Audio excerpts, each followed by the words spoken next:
कशी काय पुरणपोळी?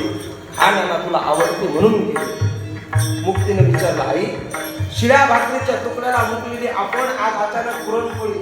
महाराज जगाच्या पाठीवर लाख संकटांना पाठ लावून तुमचं माझं भलं करण्याचं अंतकरण फक्त जगाच्या पाठीवर एकाच तत्वात आहे. त्या तत्वाचं नाव आई आहे, त्या तत्वाचं नाव माय.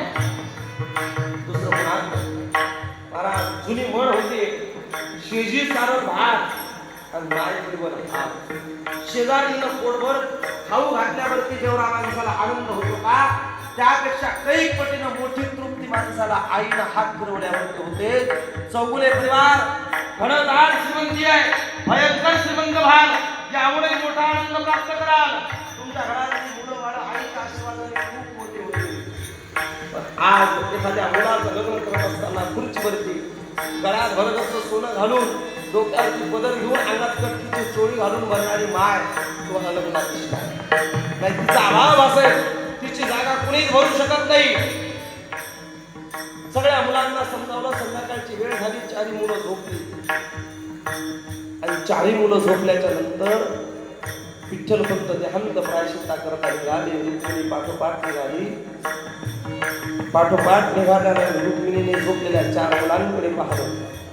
आपल्या मुलांना सोडून जात असताना आईचं अंतकरण काय आहे? आई म्हणते, पंत इंद्रायणीची ओटी भरायला निघालो, मला एकदा माझ्या निवृत्तीकडे, धनाकडे, सोपानाकडे, मुक्तीकडे पाहू द्या. झोपडीत परत आलेल्या आई साहेबांनी निवृत्तीच्या कपडावरून हात फिरवला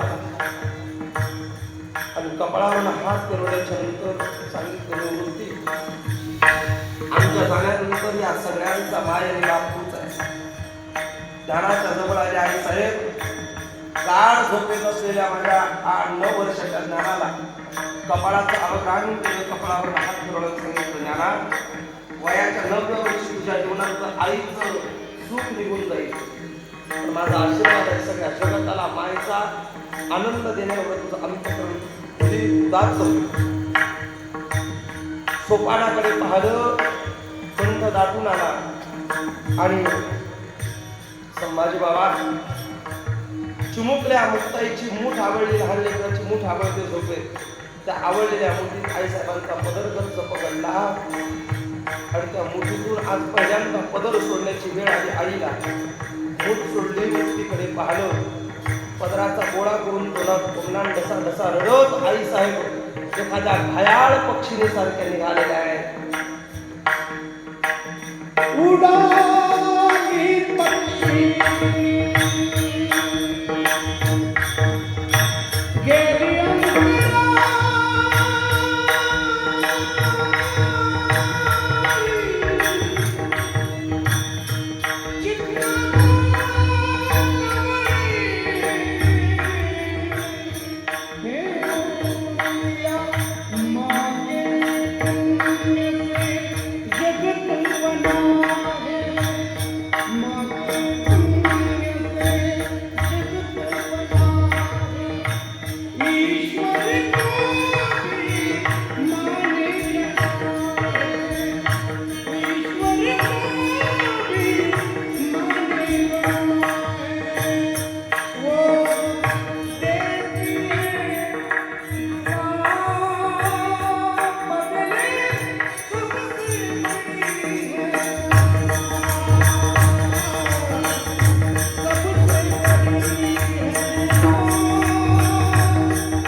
जगाच्या पाठीवर एक माय नावाचा तत्व फक्त असा आहे, जगे माऊली सारे